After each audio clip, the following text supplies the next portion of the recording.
नमस्कार दोस्तों, स्वागत है आप सभी का आपके अपने YouTube channel the final touch पे। उम्मीद करता हूँ आप सब काफ़ी अच्छे होंगे। दोस्तों, ये हमारा एसएससी सिलेक्शन पोस्ट फेज 8 के लिए मैथ्स के मोस्ट इंपॉर्टेंट क्वेश्चन हैं। और दोस्तों, ये सिर्फ इसी एग्ज़ाम के लिए नहीं, अगर आप एसएससी सीजीएल, सीपीओ, सीएचएसएल या फिर किसी भी एग्ज़ाम की तैयारी कर रहे हैं, तो आपको अगर मैथ्स की प्रिपरेशन करनी है तो ये वीडियो सफिशिएंट है आपके लिए। ठीक है, इस सीरीज़ को मैं धीरे धीरे करके आगे लेके चलूँगा, तो आप इस पूरे पार्ट को देखें। इसके पहले मैंने 5 पार्ट कराए हुए हैं, उनको आप ज़रूर देख लें। उसका लिंक मैं डिस्क्रिप्शन बॉक्स में और कमेंट बॉक्स में पिन कर दूंगा। ठीक है, चलिए स्टार्ट करते हैं आज का हमारा वीडियो। दोस्तों, इस वीडियो के पीडीएफ पाने के लिए आप हमारा टेलीग्राम ग्रुप ज्वाइन कर सकते हैं। आपको सिंपली टेलीग्राम में जा करके @theFinalTouch टाइप करना है और वहाँ से आप ग्रुप को ज्वाइन कर लेंगे। वहाँ पे आप अपने फिलो एस्पिरेंट के साथ डिस्कशन भी कर सकते हैं। ठीक है, चलिए स्टार्ट करते हैं हमारा आज का पहला क्वेश्चन। पहला क्वेश्चन हमारा मिक्सचर से है। देखिए क्या बोलता है, इसमें बोल रहा है कि the ratio of copper to zinc in alloy A and B are 3:4 and 5:9 respectively. A and B are taken in the ratio 2:3 and melted to form a new alloy C. What is the ratio of copper to zinc in C? मतलब यहाँ पे कि A और B दो alloy हैं, है ना, अयस्क हैं। उसमें कॉपर और जिंक का जो अनुपात दिया है 3:4 का है और 5:9 का है। ठीक है, ए और बी को 2:3 के रेशियो में ले करके मिला दिया जाता है और उनको मिक्स कर यानी मेल्ट कर यानी पिघला दिया जाता है। ठीक है, एक एलॉय नया बनता है जिसका नाम क्या है, सी। तो एलॉय सी जो बनता है उसमें कॉपर और जिंक का अनुपात क्या होगा आपसे पूछ रहा है। ठीक है, काफ़ी अच्छा क्वेश्चन है, आराम से लेकिन हो जाएगा। ऐसे क्वेश्चन आपके ग्रेजुएट लेवल एग्जाम में, हायर सेकेंडरी लेवल में ज़रूर पूछे जाते हैं। ठीक है, तो आप अच्छे से इसको करेंगे। देखिए, इसमें हम ले लेते हैं पहले, यहाँ पे मान लो ये एलॉय ए है और ये एलॉय बी है। और पहले में जो कॉपर का, यहाँ पे कॉपर लिख लेंगे और यहाँ पे जिंक लिखेंगे। तो कॉपर का अनुपात कितना है, कॉपर और जिंक का 3:4 का, और दूसरे में क्या है 5:9 का अनुपात है। ठीक है, तो सबसे पहले हमें अगर इनको मिक्स करना है ना, तो इन्हें हमें बराबर करना पड़ेगा। तो यहाँ पे अगर हम इनको जोड़ें तो 3 और 4 कितना हो जाएगा, 7 यूनिट। और यहाँ पे 5 और 9 कितना हो जाएगा, 14 यूनिट। तो यहाँ 14 है और यहाँ 7 है। तो सबसे पहले इसको बराबर करेंगे। कैसे, तो यहाँ 2 से अगर मल्टीप्लाई कर देंगे ये क्या हो जाएंगे, दोनों बराबर। तो यहाँ अगर 2 से मल्टीप्लाई करें तो हमें यहाँ भी 2 से करना पड़ेगा और हमें यहाँ भी 2 से करना पड़ेगा। तो नया अनुपात क्या बन गया, नया अनुपात हो गया 6:8 और इसका क्या हो जाएगा 5:9। अब इसको आप जोड़ेंगे तो ये भी 14 और ये भी 14 हो गया। अब क्वेश्चन में क्या बोला है कि इनको 2:3 के अनुपात में मिलाया जाता है। ठीक है, यानी इसको 2 के रेशियो में और इसको 3 के रेशियो में मिलाया जाता है। ठीक है, तो आप यहाँ भी 2 से गुणा कर दें, यहाँ 2 से गुणा कर देंगे, यहाँ पे 3 से गुणा कर देंगे और यहाँ पे 3 से गुणा कर देंगे। नया अनुपात क्या मिल जाएगा हमको, 6×2 = 12 और यहाँ पे क्या हो जाएगा 8×2 = 16। और इसको करेंगे तो 5×3 = 15 और यहाँ 9×3 = 27। ठीक है, ये आपका नया इनका जो है जो अनुपात है वो हो गया। अब इसको जोड़ देंगे तो कितना आ जाएगा, 15 और 12 = 27 और इसको जोड़ेंगे तो 27 × 6 = 33 और 10 = 43। यानी कि जो मिक्सचर सी होगा उसमें कॉपर और जिंक का जो अनुपात होगा 27:43 का होगा, जो कि ऑप्शन नंबर 3 में दिया गया है। तो दोस्तों, उम्मीद करता हूँ ये सवाल आपको समझ में आया होगा। सिंपली कुछ नहीं करना था इस सवाल में, बस आपको क्या करना है, पहले इनको बराबर कर लेना है। बराबर करने के बाद जिस अनुपात में इनको बोला है कि मिक्स किए गए हैं, जो कि 2:3 है, उस अनुपात में उससे इनको गुणा कर देना है। उसके बाद जो आपको स्टेटमेंट दिखेगा उसको आपको जनरली क्या करना है, ऐसे इसको मिक्स किया था ना, तो इसको अब जोड़ देंगे। मिक्स मतलब क्या होता है कि मिलाना एक दूसरे में। तो एक कॉपर को कॉपर के साथ और जिंक को जिंक के साथ मिला दिया, तो यहाँ जो आखिरी अनुपात मिला कितना आ गया, 27:43 का। तो उम्मीद करता हूँ सवाल आपको समझ में आ गया होगा। चलिए बढ़ते हैं हम अपने अगले क्वेश्चन की तरफ। नेक्स्ट क्वेश्चन इज, देखो A B and A C are the two tangent to a circle whose radius is 6 centimetre. If angle BAC is equal to 60 degree, then what is the value in centimeter of √AB² plus AC square। ठीक है, मतलब ये बोल रहा है कि AB और AC जो है दो क्या हैं, टेंजेंट हैं। ठीक है, दो टेंजेंट है किसके, स्पर्श रेखाएं हैं एक सर्कल के, जिसका रेडियस त्रिज्या क्या है 6 सेंटीमीटर।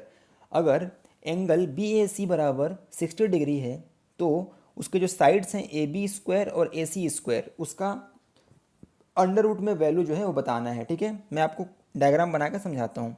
ये क्वेश्चन आपका एसएससी सीजीएल 2017 मेंस में आया हुआ है। ठीक है, ये 2017 मेंस में पूछा गया क्वेश्चन था। चलिए सॉल्व करते हैं इसको। ये हमारा एक सर्कल हो गया, यहाँ पे हमने एक सर्कल बना लिया। इस पे यहाँ से एक पॉइंट ए है, यहाँ से एक टेंजेंट बनाते हैं। दो टेंजेंट है, पॉइंट ए से ए बी और ए सी, दो टेंजेंट हो गए। ओके, अब बोलता है कि B A C is equal to 60 degree. ये एंगल कितना है? 60 डिग्री है। ठीक है, और इसका रेडियस कितना है? तो इसका रेडियस है 6 सेंटीमीटर। 6 सेंटीमीटर इसका रेडियस हो गया। ओके, अब हम यहाँ से ए को सेंटर ओ से, मान लो कि ये ओ है, ओ से मिला देंगे। ठीक है ना, ए को ओ से मिला देंगे तो ये जो 60 है ना, इसको ये बराबर बराबर भागों में डिवाइड कर देगा। ठीक है, तो ये वाला एंगल जो हो जाएगा 30 डिग्री का हो जाएगा, ये एंगल 30 का। और आपको पता होगा कि जब भी कोई टेंजेंट किसी सर्कल को टच करता है तो सेंटर से उस टेंजेंट पे जो एंगल बनता है वह 90 डिग्री का, यानी कि ये वाला एंगल कितना हो गया? 90 डिग्री। ठीक है, यहाँ तक कोई दिक्कत नहीं है किसी को। चलो, अगर ये 90 हो गया तो आपको पता होगा कि एक ट्रायंगल के इंटरनल एंगल्स जो होते हैं उनका सम कितना होता है? 180। तो अगर ये वाला एंगल 90 हो गया और ये 30 हो गया तो ये एंगल कितना हो जाएगा? 60 डिग्री। ठीक है, यहाँ तक कोई दिक्कत नहीं है। कुल मिला के 90, 30, 120 और 60, 180 हो जाएगा। और मैंने आपको पिछले वीडियो में एक बात बताई थी कि अगर एक राइट एंगल ट्रायंगल है, उसका एक साइड 90 है, एक साइड 30 है और एक साइड अगर 60 है, तो 90 के सामने वाली साइड 2 यूनिट होती है, 30 के सामने वाली साइड 1 यूनिट होती है और 60 के सामने वाली साइड जो होती है √3 यूनिट होती है। इसको याद रखना है आपको कि राइट एंगल ट्रायंगल अगर है तो 90 डिग्री के सामने की साइड 2 यूनिट, 60 डिग्री के सामने की साइड √3 यूनिट और 30 डिग्री के सामने की साइड 1 यूनिट होती है। ठीक है, तो अगर आपको इतनी बात पता है तो यहाँ पे अगर हम देखेंगे तो ये 30 डिग्री है और 30 डिग्री के सामने की साइड ये जो बी ओ है वो कितना है? 6 सेंटीमीटर। ठीक है, ये 6 सेंटीमीटर है ना, तो B O is equal to 6 centimetre.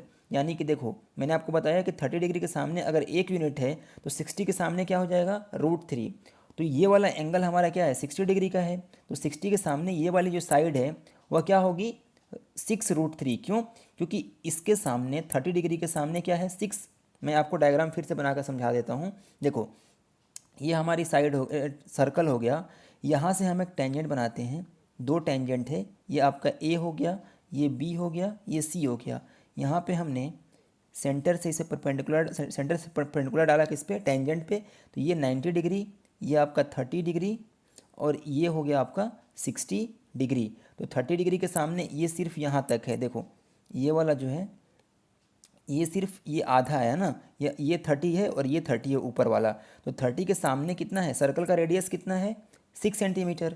तो 30 के सामने अगर 1 यूनिट है, 1 यूनिट इज इक्वल टू अगर 6 सेंटीमीटर है तो ये वाला एंगल कितना है? 60। और अभी मैंने बताया कि राइट एंगल ट्रायंगल में अगर 90 के सामने क्या होता है? √2 यूनिट हो गया, सॉरी 90 के सामने 2 यूनिट, 30 डिग्री के सामने 1 यूनिट और 60 के सामने √3 यूनिट होता है।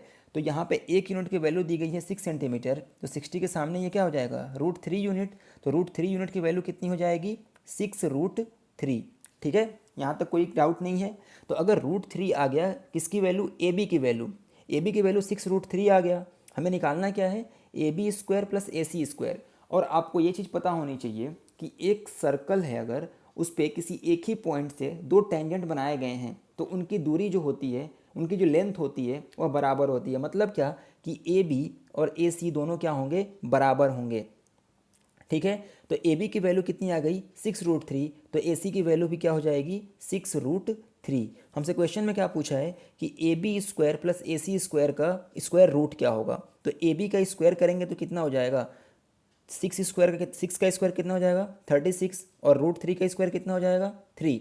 इसको सॉल्व करेंगे तो 3 6 के 18 और तितली के 9 और 1 10, 108 हो जाएगा। यानी ए बी स्क्वायर बराबर 108 हो गया और ए सी स्क्वायर भी क्या हो जाएगा? 108। ये भी ए C square is equal to 108 हो जाएगा। ठीक है, ए C square is equal to 108 आ गया।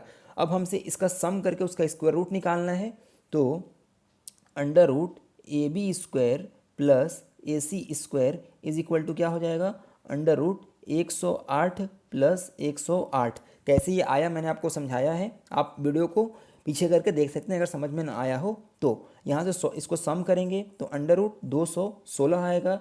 यहाँ से अगर आप इसको स्क्वायर को बाहर निकालेंगे तो क्या होगा, 6√6 इसका आंसर बनेगा, जो कि ऑप्शन नंबर 1 में दिया गया है। ठीक है, तो उम्मीद करता हूँ दोस्तों ये सवाल आपको समझ में आया होगा। काफ़ी अच्छा सवाल था, लेकिन काफ़ी आसानी से हमने इसको सॉल्व कर लिया।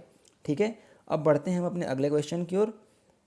ये भी क्वेश्चन काफ़ी ट्रिकी है, ठीक है, गलती हो सकती है इसमें। क्या है कि what is the unit digit of the sum of first 111 यानी 111 होल नंबर। 111 जो होल नंबर हैं उनका जो सम होगा उसका यूनिट डिजिट क्या होगा। तो एक चीज़ बताइए, अगर मैं बोलूँ कि एक से लेकर के मैं बोलूँ कि 10 नेचुरल नंबर लिखिए और 10 होल नंबर लिखिए, तो अगर आपको 10 नेचुरल नंबर लिखना होगा स्टार्टिंग से, तो आप 0 1 2 3 से लेकर के 9 तक जाएंगे। और अगर आपको नेचुरल नंबर लिखना होगा तो आप 1 से स्टार्ट करेंगे। मतलब ये कि जब होल नंबर हम लेते हैं तो उसमें 0 भी क्या होता है, इंक्लूडेड होता है। जब नेचुरल नंबर लेते हैं तो उसमें 0 इंक्लूडेड नहीं होता है। ठीक है, 1 से स्टार्ट होता है, यानी नेचुरल नंबर 1 से स्टार्ट होगा और होल नंबर 0 से स्टार्ट होगा। क्लियर है यहाँ तक। अब इसके आगे अगर हम बढ़ें तो हमें क्या निकालना है कि सम निकालना है 111 होल नंबर का। तो 0 से लेकर के कहाँ तक जाएंगे हम, क्या 111 तक जाएंगे? नहीं, क्योंकि अगर हम नेचुरल नंबर कहते 1 से लेकर के, अगर 111 नेचुरल नंबर की बात होती तो 1 से लेकर के 111 तक जाते। ठीक है, लेकिन यहाँ पे 111 होल नंबर की बात हो रही है, तो यहाँ पे हम क्या करेंगे, 0 से स्टार्ट करेंगे। और यदि हम 0 से स्टार्ट करेंगे तो फिर क्या हो जाएगा, ये नंबर सिर्फ 110 तक ही जा पाएगा। ठीक है, ये नंबर कहाँ तक जाएगा, सिर्फ 110 तक। क्यों? क्योंकि ऑलरेडी हमने 0 1 ले लिया है और यहाँ 1 से लेकर के 110 तक जाएंगे तो 110 ये और एक ये 111 हो जाएगा ना। ये समझ में आया मैंने क्यों लिया 1 से लेकर के 110 तक, क्योंकि 0 भी हमने इंक्लूड किया है, बिकॉज यहाँ पे होल नंबर की बात की जा रही है। तो अगर यहाँ होल नंबर की बात की जा रही है इसीलिए हम 1 से लेकर के 110 तक के नंबर को काउंट करेंगे। ठीक है, यहाँ तक क्लियर है। अब देखिए, अब इसमें बोला है कि उसका सम जो होगा उसका यूनिट डिजिट क्या होगा। तो अगर मैं बोलूँ कि 1 से लेकर के 110 जो नंबर हैं उनका सम निकालना है, तो आपको फार्मूला पता होगा कि n नंबर्स जो हैं, n कंसेक्यूटिव नंबर्स अगर हैं, अगर उनका सम निकालना है तो उसका फार्मूला क्या होता है, समीशन इसका निकालना है तो n into N plus 1/2। n की वैल्यू क्या है, 110, क्योंकि कुल मिला के 110 नंबर हैं। 0 तो हमने लिया नहीं है, क्योंकि 0 अगर हम उसमें सम करें या माइनस करें कोई फ़र्क नहीं पड़ेगा। लेकिन 111 टर्म बोला है तो हमें 110 ही जोड़ना पड़ेगा, क्योंकि 0 को जोड़ने से कोई फ़र्क तो नहीं पड़ेगा। लेकिन हमको टर्म कितने लेने हैं, 111 लेने हैं। ठीक है, तो ये चीज़ आपको समझ में आ गई होगी। तो हमारा आखिरी टर्म कितना हो जाएगा, 110। ठीक है, इसको अगर हम सम करेंगे तो 110 इंटू 111 डिवाइडेड बाई 2, इसको सॉल्व कर लेंगे तो ये 55 आ जाएगा। अब हमें यूनिट डिजिट निकालना है, तो अगर हम 5 लास्ट में है उसको किसी भी नंबर से मल्टीप्लाई करें तो हमेशा क्या देगा, 5 देगा। मतलब ये कि इसके समीशन में जो नंबर आएगा उसके यूनिट डिजिट पे, इकाई के अंक पे क्या होगा, 5, क्योंकि आप 55 को 111 से मल्टीप्लाई करेंगे तो अल्टीमेटली आपको क्या मिलेगा, आखिरी में 5 ही मिलेगा। तो ऑप्शन नंबर 3 आपका सही आंसर हो जाएगा। उम्मीद करता हूँ दोस्तों ये सवाल आपको समझ में आया होगा। कहीं भी अगर सवाल में कोई भी डाउट हो तो आप कमेंट बॉक्स में पूछें। चलिए आगे बढ़ते हैं अपने नेक्स्ट क्वेश्चन की ओर। इस क्वेश्चन में बोला है कि what would be the value of X to make 37.68 into 37.68 plus 37.68 into X plus 0.32 into 0.32। मतलब ये कि दिया हुआ है 37.68 का square plus 37.68 into X square plus 0.32 का स्क्वायर। इसको परफेक्ट स्क्वायर बनाने के लिए x की वैल्यू क्या होगी। दोस्तों आपको एक फॉर्मूला पता होगा कि a प्लस बी का होल स्क्वायर बराबर क्या होता है, a square plus 2ab plus B square होता है। बी स्क्वायर की जगह पे क्या है, 0.32 है, यानी कि बी की वैल्यू क्या आ गई, 0.32 आ गई। ए स्क्वायर की जगह पे क्या है, 37.68 है, यानी ए की वैल्यू क्या आ गई, 37.68। अगर हम यहाँ बात करें तो देखो ए की वैल्यू दी गई है 37.68 की वैल्यू दी गई है, ए बराबर 37.68। हमें चाहिए क्या, तो हमें चाहिए 2 × बी, ठीक है। यानी एक्स स्क्वायर की जगह पे क्या आएगा, एक्स स्क्वायर की जगह पे आ जाएगा 2 × बी। बी की वैल्यू क्या है 0.32। इसको सॉल्व करेंगे कितना आ जाएगा 0.64। मतलब ये कि X square is equal to 0.64 आ गया। यहाँ से अगर हम x की वैल्यू निकालें तो x इज इक्वल टू क्या आएगा 0.64 का स्क्वायर रूट क्या हो जाता है 0.8। तो आंसर क्या हो जाएगा इस क्वेश्चन का, ऑप्शन नंबर थर्ड। कैसे हुआ समझ में आया, क्योंकि हमने यहाँ पे इसको a+b के होल स्क्वायर के फॉर्म में लिख लिया और ए स्क्वायर के साथ इसको इक्वेट कर दिया, बी स्क्वायर के साथ इसको इक्वेट कर दिया, ए और बी की वैल्यूज़ आ गई, ठीक है। और जब यहाँ तक यह आ गया और यहाँ पे ए दिया हुआ था तो हमें 2b चाहिए था, और 2 × b के कितने के बराबर होगा 2 × 0.32 के बराबर होगा, जो कि इस 0.64 बनाएगा, और ये किसके जगह पे आएगा एक्स स्क्वायर के जगह पे आएगा। तो X square is equal to 0.64, तो एक्स इज इक्वल टू कितना हो जाएगा 0.8, जो कि ऑप्शन नंबर थर्ड में दिया गया है। उम्मीद करता हूँ आपको समझ में आया होगा। चलिए बढ़ते हैं अपने अगले क्वेश्चन की ओर। इसमें बोला है कि what is the rate of interest if the difference between the compound interest and the simple interest for 2 year on ₹54,000 is 1:1.5। ठीक है दोस्तों, बोला है कि रेट का दर क्या होगा, है ना, रेट का दर क्या होगा यदि कंपाउंड इंटरेस्ट और सिंपल इंटरेस्ट के 2 सालों में उनके बीच का जो अंतर है 54,000 रुपये पे, वह 1,215 रुपये है। ठीक है, यानी कि 54,000 रुपये पे 2 सालों में साधारण ब्याज और चक्रवृद्धि ब्याज के बीच का जो अंतर है वह 1,200 रुपये है। तो जो रेट है, जो ब्याज की दर है, वह आपको बताना है। ठीक है, तो ऐसे सवाल को ऑप्शन से करेंगे तो काफ़ी आराम से क्वेश्चन हो जाएंगे। मैंने आपको बताया है कैसे करते हैं सिंपल इंटरेस्ट कंपाउंड इंटरेस्ट के क्वेश्चंस को। सबसे पहले एक लाइन बना लिया हमने, ठीक है। 2 साल की बात हो रही है, ये पहला साल और ये दूसरा साल। अगर मैं इंटरेस्ट का रेट ले लेता हूँ 20%, ठीक है, लेट से कि मैं ले लेता हूँ 20%, तो 20% यहाँ पे हो जाएगा, 20% यहाँ पे हो जाएगा, और 20 का 20% कितना होता है 4 हो जाएगा। 20 का 20% 4 होगा ना, तो यहाँ पे आ जाएगा 4%। यानी कि जो ब्याज होगा उनके सिंपल इंटरेस्ट और कंपाउंड इंटरेस्ट, उनके बीच का जो अंतर होगा वह 4% के बराबर होगा। और ये 4% किस पे निकालेंगे, जो हमारा प्रिंसिपल है उस पर, यानी कि 54,000 रुपये पे। तो अब मैं चेक करूँगा कि क्या 54,000 का 4% 1,215 के बराबर होगा। चेक कर लो, 54,000 का 10% कितना होगा, 10% हो जाएगा 5400, 1% हो जाएगा कितना 540। तो 540 में अगर 4 से गुणा करोगे तो 4×5 = 20, ये तो 2,000 के आसपास चला गया, तो ये हो ही नहीं सकता है। ठीक है, उसके बाद अगर मैं आगे देखूं तो आगे ऑप्शन दिया है 10%। ठीक है, आगे जो ऑप्शन दिया है 10%, तो अगर मैं 10% ब्याज की दर ले लूँगा तो देखो यहाँ पे 10% हो जाएगा, यहाँ 10%, और 10 का 10% कितना होता है 1 होता है, यानी 1%।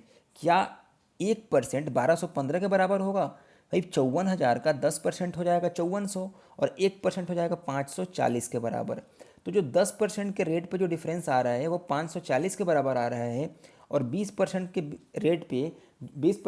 रेट पे जो उनके बीच का डिफरेंस आ रहा है वह 2,000 से ऊपर का आ रहा है। ठीक है, मतलब ये है कि ये 1,215 है, तो हमारा जो रेट का दर है, जो रेट है ना, जो इंटरेस्ट का दर है, वह 10% और 20% के बीच में ही कहीं लाई करेगा। अगर हम ऑप्शन देखें तो 20 हमने चेक कर लिया, 10 हमने चेक कर लिया, चौथा ऑप्शन क्या है 5 है, तो ये भी नहीं हो पाएगा, ये भी नहीं होगा, ये भी नहीं होगा। ऑप्शन नंबर थर्ड आपका सही हो जाएगा। अब मैं चेक करके ही बता देता हूँ कैसे सही होगा। देखो, अगर हम 15% ले लें तो ये यहाँ पे हमने 2 साल बना लिया, यहाँ 15%, यहाँ 15%, और 15 का 15% कितना हो जाएगा, 15 का 15% जो होगा वह 2.25% के बराबर होगा। ठीक है, 15 का 15% जो होगा 2.25% के बराबर होगा, और ये 2.25% किसका होगा 54,000 रुपये का।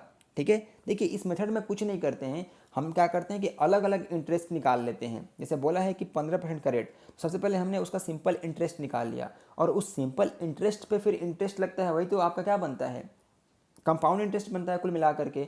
और ये जो नीचे जो मतलब जो ये संख्या लिखता हूँ मैं ना, ये क्या होता है, ये डिफरेंस होता है, कंपाउंड इंटरेस्ट और सिंपल इंटरेस्ट के बीच का अंतर होता है, ठीक है।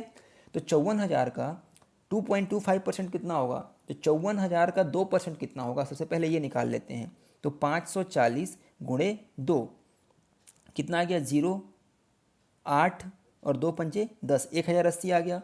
और 54,000 का 0.25% कितना हो जाएगा, तो 54,000 का अगर इतना निकालूंगा तो 1/4 करेंगे, 4 एकम 4, 4 तियाँ 12 और 4 पंजे 20, ठीक है। परसेंटेज से ये कट जाएगा तो 135 आ जाएगा, यानी 0.25% कितना हो जाएगा, 135। इसको आप योग करोगे तो 5, 8 3 11, 1 1 2 और ये 1, 1215 आ गया, ठीक है। तो ये मैंने आपको इतना एक्सप्लेन किया इसलिए आपको टाइम लगा। आपका आंसर क्या हो जाएगा, ऑप्शन नंबर 3 जो कि 15% पर एनम है, ठीक है दोस्तों। तो अगर मैंने इसको बहुत अच्छे से एक्सप्लेन किया है तब जाके इतना टाइम लगा है, नहीं तो आप अगर एक बार प्रैक्टिस कर लोगे ऐसे क्वेश्चंस की तो आप सीधा देखोगे कि भाई ये 20% है, तो 20 और 20 हो जाएगा, और 20 का 20% 4 हो जाता है, क्या 4% होगा क्या 1500 1200 के बराबर, कभी नहीं होगा। तो इसको आप पहले ही कट कर दोगे। 10% चेक करोगे भाई, 10%, 10%, 10 का 10% कितना होता है, 1%।